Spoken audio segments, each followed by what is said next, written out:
listen, I guess if anybody maybe thought your debut was a fluke or something like that, I mean, do you feel like you proved to the world, like, I'm the real deal? I'm the real deal. Like I said out there, two of the most grappling heavy guys and probably two of the best grapplers in the division. And I passed the test and just found out, he had 20 pounds on me tonight. He weighed 165. I came in at 145. That catch weight had nothing to do with me. That was me being nice, taking a fight when a guy was way above, I'm coming up a weight class and he's obviously a 45er. And, I went into the world where that matters most. And my performance speaks for itself. So did you find that out from the staff tonight after the fight? Yeah, I just found out he weighed 165 coming in there. So do you feel like in some ways, like, what the hell did I agree to that for? No, I said all week, if he comes in 20 pounds overweight, let's bang, dude. I'm fighting. I'm gonna come in there and I'm gonna fight regardless of what you weigh.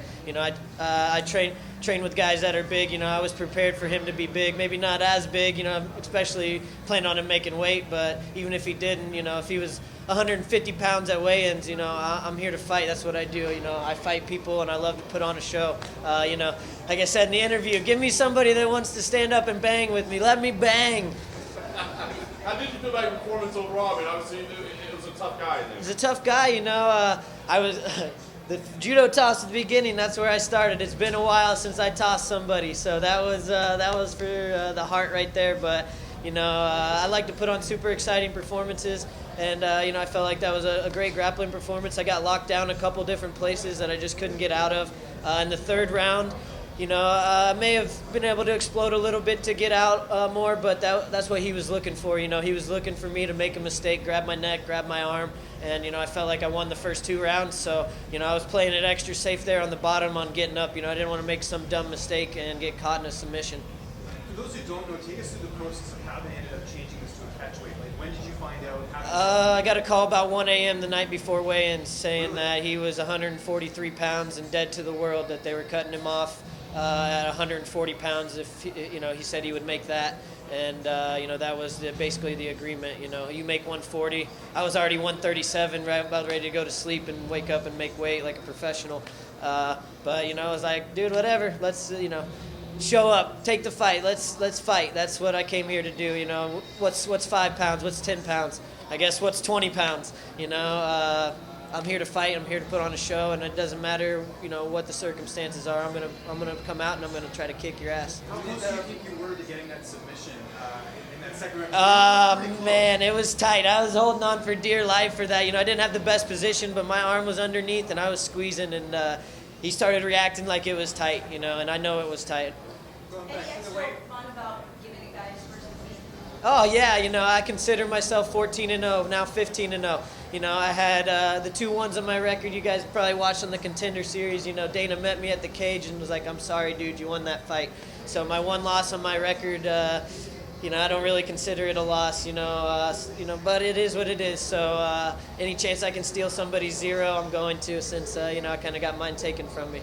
What about the Contender Series? So, a lot of guys used to come off tough, and now Contender Series is like, does it mean get leader and fight so quickly? Man, I'm a Contender Series OG. I was on the first season, with O'Malley. Now I got as many fights as him in the UFC. I didn't get signed on. I think I am the only guy to fight twice on the Contender Series and not get signed. And I went and I won 2 more world titles in 4 or 5 fights. Last one being the LFA's only champ. Like, I am the real deal. Give me big fights, big cards. I'm here to stay. Going back to the weight one more time, you could have gotten 20% of his purse. Did the money ever come into play with you or your team? Let's just say I'm gonna get paid. There were some arrangements made? There were some arrangements made. He wasn't going out on that one, without any what's the word I'm looking for?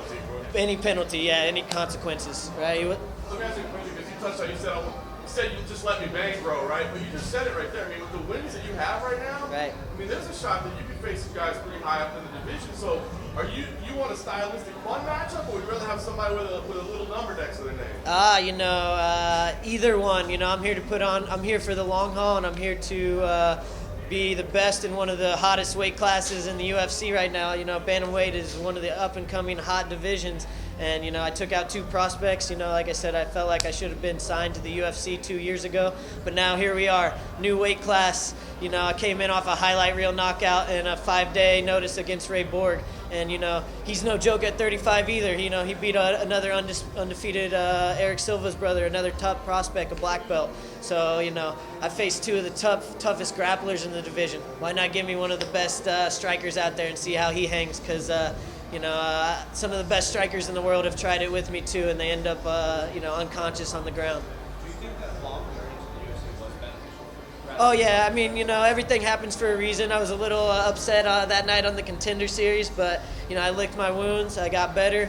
I moved up a whole nother weight class. I came in with a bang, LFA's first champ highlight reel knockout. If you guys didn't catch that, check that out. 5-day notice against Borg with a gash over my eye and a torn MCL.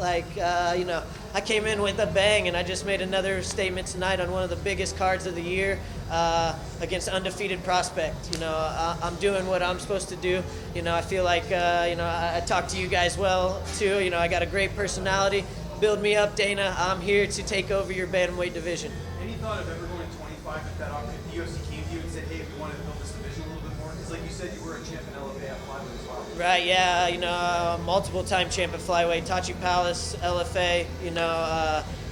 I could fight at flyweight. I think bantamweight's my new home. I'm trying to get bigger.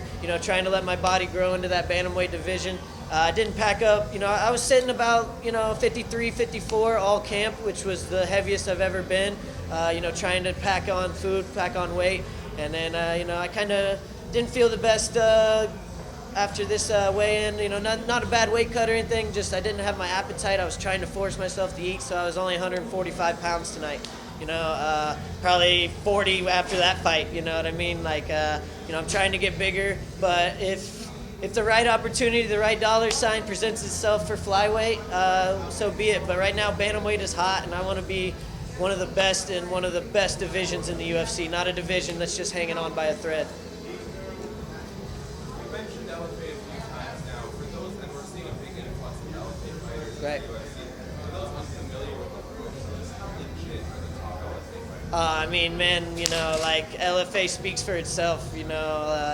All the champions that, I could go on and on and on. Brian Ortega, Anthony Smith, Ricky Simone, myself. There's a ton of them, there's a ton. There's like 8 guys from LFA on this card tonight, It is, without a doubt, one of the biggest feeders into the UFC. And, I'm their only champ, it's one of the best divisions to come in through. And, those guys are killers in there. Everybody's fighting for this spot here, so they bring it. And I conquered all the tests there, all the tests in the UFC so far, all the tests on the Contender Series. Give me a test I can't pass.